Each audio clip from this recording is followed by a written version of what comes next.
It had been 4 months since Elana left the capital. Her journey had taken her across the kingdom, tasting delicacies, advancing her medical knowledge, and seeing breathtaking places. She also had saved many people along the way. Yet, in every town, in every shadowed alley, she also saw the dark underbelly of humanity, people sold off, taken away, the wronged with no one to stand for them. Elana once thought her life was difficult, but she quickly realized many had it far worse. She didn't consider herself a saint, but a part of her often wanted to help. Still, she was pragmatic. Even with her skills, the power of the rich and noble was immense. At her current strength, contending with such powers meant near mutual destruction, a path she wouldn't take. She wasn't a warrior or a general, but she was a master of disguise and knew enough about poisons to wage chemical warfare. She could probably dabble in biological warfare if pushed. Shaking her head, she pulled herself from these dark thoughts. Observing too much darkness, she realized, could corrupt a person's spirit even if they never participated. By now, the initial uproar and search for Elana Vance in the capital had begun to die down. The king and others wished to meet the mysterious woman, but she wasn't interested, not yet. Guards and townsfolk had seen her pass, spoken to her, but her skill with disguise had only grown. Even the king's shadow guards failed to pick her out of a crowd. Though she'd never met the royal family, she'd heard and seen evidence of the rumors in the capital, and they weren't good. A few members were said to be decent, but she preferred to avoid that web of power entirely. The recent scandal from her reveal was upheaval enough. For now, she would bide her time and grow her strength, ensuring that if she ever entered the palace and faced unfavorable demands, she could emerge unscathed. First, she needed her own territory, a foothold. Soon, she found her destination. Traveling as Ethan, she made for a rundown town called Elana. On the way, she stopped in a smaller village to recuperate. There, she noticed a young girl hunting for scraps in the market refuse. Her name, Elana learned, was Faye. Though Elana had seen such hardship countless times, something in Faye's eyes was different, an unyielding determination to survive, a refusal to give up. Asking discreetly, Elana learned Faye's story. She was a local girl of about 13, 3 years younger than Elana herself. She had been sold to a family at age 8 by her gambler father. The family favored their own son and used Faye as a workhorse, beating and scolding her, leaving her covered in scars. Elana stayed in the village a while longer, earning coins for her greater plan, a home of her own. One evening, heading back to her inn, she overheard a harsh voice from an alley. "Next time, just hand over the food when we tell you." A weakened voice pleaded, "Please don't. I need to bring it home." As Elana reached the alley's entrance, she saw 4 boys standing over a figure on the ground. One was rearing back for a vicious kick to the head. The moment the victim closed their eyes, Elana, as Ethan, flicked 3 needles. They struck the kicking boy's leg, causing him to scream and tumble before the blow could land. His friends, confused and frightened, bolted when they saw someone approaching. Elana walked to the 2 remaining figures, the boy crying on the ground, clutching his paralyzed leg, and the victim, Faye, spitting blood, too hurt to flee. Having heard enough, Elana didn't pursue the others. She helped Faye to a safer spot, bought 2 steamed buns, and gave her a medicinal tonic that jolted her awake. Faye immediately shrank back but muttered, "Thank you for saving me." Seeing her fear, Elana offered the buns and some coins. "Eat something, then go home." Faye was hesitant, but her stomach betrayed her. "I won't let you leave until you eat," Elana said firmly. Faye wolfed down 1 bun, nearly choking. Elana gave her water, understanding that she wanted to save the other for home. "These coins should buy your house enough food for a week. Save some for yourself so you won't go hungry. Now hurry home before those boys come back."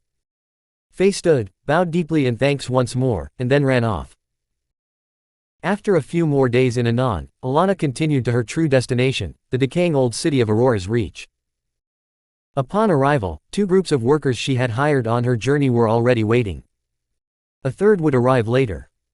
Elana set to work building her shop in her home. After a week of surveying and learning the city's history from locals, she chose prime locations for both. She wasn't idle. Knowing her savings would fund the construction, she targeted the wealthy merchants passing through the city, a key route she had identified in advance. Using knowledge from her mushroom library and observations from her travels, she produced superior medicines, skincare, beauty products, and the kingdom's first true eau de cologne for both men and women. Her goods caused a sensation, attracting merchants and generating a fortune with astonishing speed.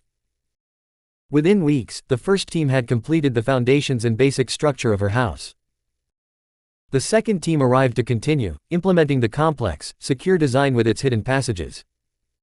Elana ensured no single team knew the full layout. 2 months later, her fortress home was complete. She moved her treasures and money inside before turning to furnishing it. Elana also bought vast tracts of land for farming. She discovered, while securing plots for medicinal herbs, that the local soil was exceptionally rich.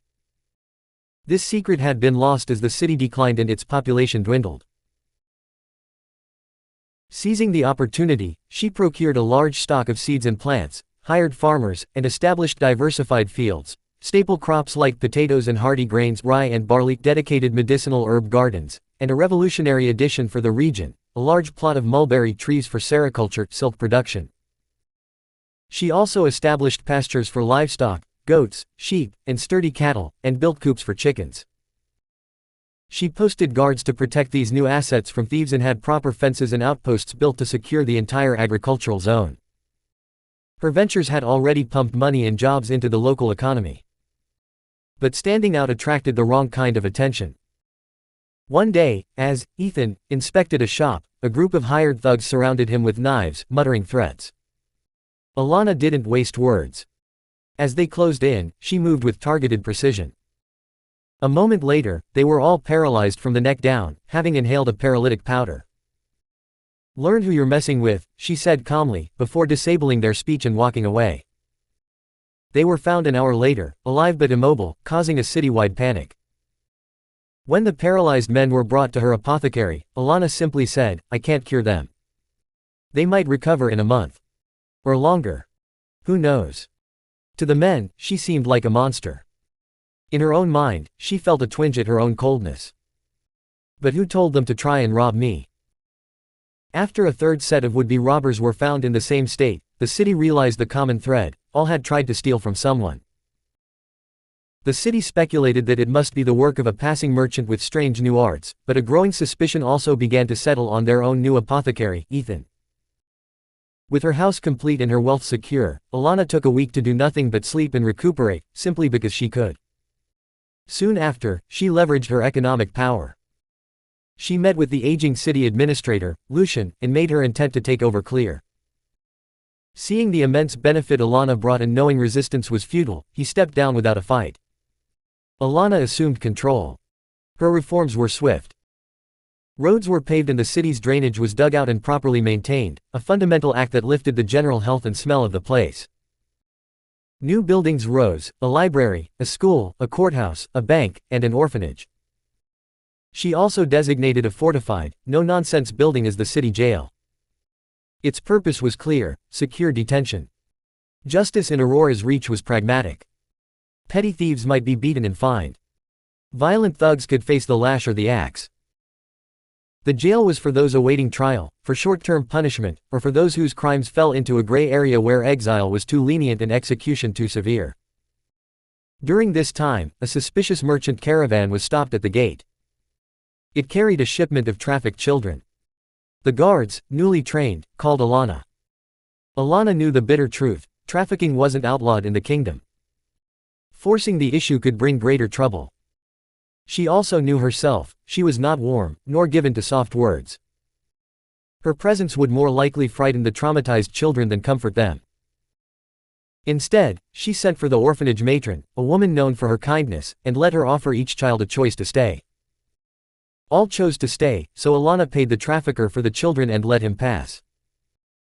As he left, without his knowledge, she poisoned him with a slow-acting agent that would show symptoms in about a month. Among the rescued children was a gaunt, unrecognizable girl. It wasn't until the girl thanked her in a small, familiar voice that Elana realized it was Faye. A year had passed. Hardship had worn her nearly to a husk. Elana lifted Faye's chin, recognizing the face beneath the grime. She patted her head. "Don't worry. Things will be better from now on." Life in the orphanage was structured: 3 meals a day, school, private beds, and even ways to earn coins. Rules prevented bullying and encouraged teamwork. Elana implemented new city laws denouncing trafficking and kidnapping. Aurora's Reach was becoming a sanctuary, save for one unavoidable fixture, the brothel. Elana felt no moral outrage toward it, only a pragmatic assessment of its function. She saw it as a service some demanded, and thus, a source of city revenue and stability. To minimize disruption, she had it relocated to a far district in a corner of the city and brought it under the city's regulatory control, adding better rules to allow them their freedom but not too outrageous to disrupt the public. By now, the paralyzed thugs had recovered and told their tales. The city learned its lesson: Ethan Vance was not to be crossed. Elana was now halfway past 17 and the effective ruler of her own city. She let it be known that she was the Ethan Vance from the capital, the one revealed to be a woman. She had no intention of publicly reverting to a feminine appearance. She didn't need suitors or the scrutiny that came with it. She also placed a number of personally selected women in positions of power, a move that drew muttered condemnation from some, but under Elana's rule, dissenters held their tongues. She was the first in living memory to enact such a policy. Other women might hold noble titles or royal blood, but none held the kind of direct, executive authority she was now exercising over a city and its institutions. The people of Aurora's Reach had come to understand their ruler. She provided freedom, safety, and prosperity, but she was not a figure to be trifled with.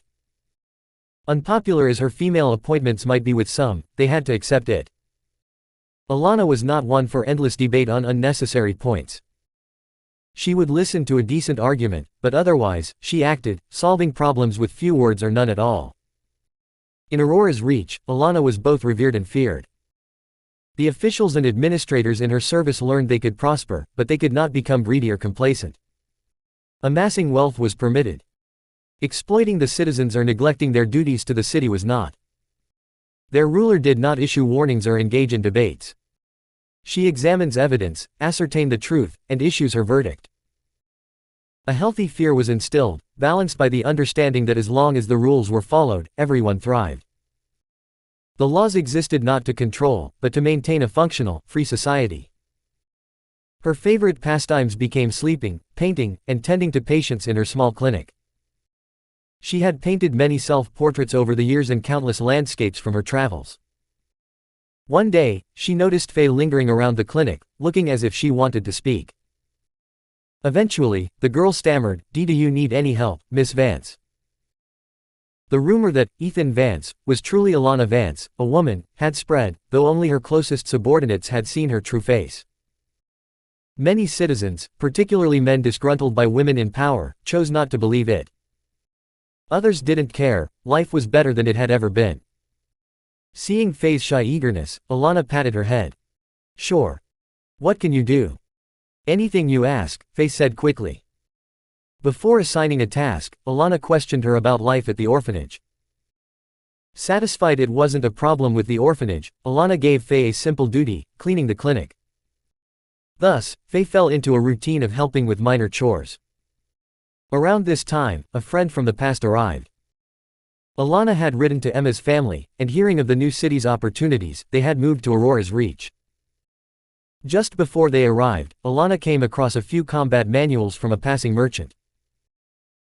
Though not a fighter, she had a healthy, fit body and was no stranger to hard work, granting her a decent level of strength, even if nowadays she was more laid back, with workers to handle most labor. She began practicing with a smaller blade as a pastime. At first, she was clumsy, but she learned quickly from her mistakes. Soon, she could perform a set of basic, efficient moves, which was adequate for self-defense. Even after mastering the basics, she continued to drill them whenever she had a spare moment alone, finding a meditative rhythm in the repetition. Faye had become a constant companion in the clinic. Elana also began displaying a new set of items for sale or admiration: her paintings. They depicted landscapes from her travels and scenes from her own imagination, though she kept the self-portraits private. They started as subtle decorations in her clinic, but she quickly noticed patients admiring them. She began hanging them in her other shops, and soon, people wanted to buy them. She painted a few specifically for sale, though her primary focus remained on other, more complex projects. One day, while Elana was at home working on a formula, a servant announced a visitor, Emma. Elana told the maid to let her in. Upon entering and seeing Elana, Emma froze, staring in a daze. She had seen Ethan but never Elana's true face. Elana called her name, and she snapped out of it. "Greetings," Emma said, tense. "Are you Ethan? Or Miss Vance?" Elana nodded. "Yes." Seeing Emma's tension, Elana added, "You can relax. I won't harm you." Tears welled up in Emma's eyes, catching Elana off guard. Before she could ask why, Emma ran over and hugged her. "Brother Ethan, I missed you," she said with a radiant smile. Then she paused. "Wait, it should be Sister Elana." She tried again. "Big Sister Elana, I missed you." Elana stood there, caught in an awkward position, unused to such open emotion. Emma was like a burst of sunshine, and Elana wasn't sure how to react. Emma noticed her stiffness and pouted. "Don't you miss me?" Elana thought, not really, but said, kinda, to spare her feelings. Emma launched into an animated account of her journey. Eventually, she noticed Elana's quiet demeanor and apologized, worried she was being too much. "I don't mind. You can continue," Elana said. She found Emma strange but interesting, and thus gained another companion who would visit often. At home in her quarters, Elana would shed all her outer layers and simply be herself, but going out required shifting back to Ethan, a transformation that took little time. A month passed, and Elana finally perfected a project she had been working on, an agent to treat scars, requiring consistent use over time. She called Faye in to tell her about it, and they began the treatment. The results weren't instant, but a gradual process. Faye was relieved. Even though no one mocked her scars in the city anymore, she remained self-conscious, wondering if others looked down on her. Emma often tagged along and was genuinely happy for Faye's progress. Though shy at first, Faye eventually warmed to Emma. The three of them would sometimes go to Emma's home for a meal, her parents having warmly welcomed Elana and Faye after learning they were their daughter's friends. Elana learned that Emma's 16th birthday was approaching and noticed her fondness for the scented perfumes she created. For the occasion, Elana crafted a new fragrance based on Emma's favorite plant, gifting it to her on the night of her birthday. Emma adored it. It was a time of peaceful bliss. Yet, even with the city running smoothly, Elana maintained a network of informants who relayed news from within and beyond her borders. She knew contracts needed to be secured to prevent shortages. One looming concern was salt.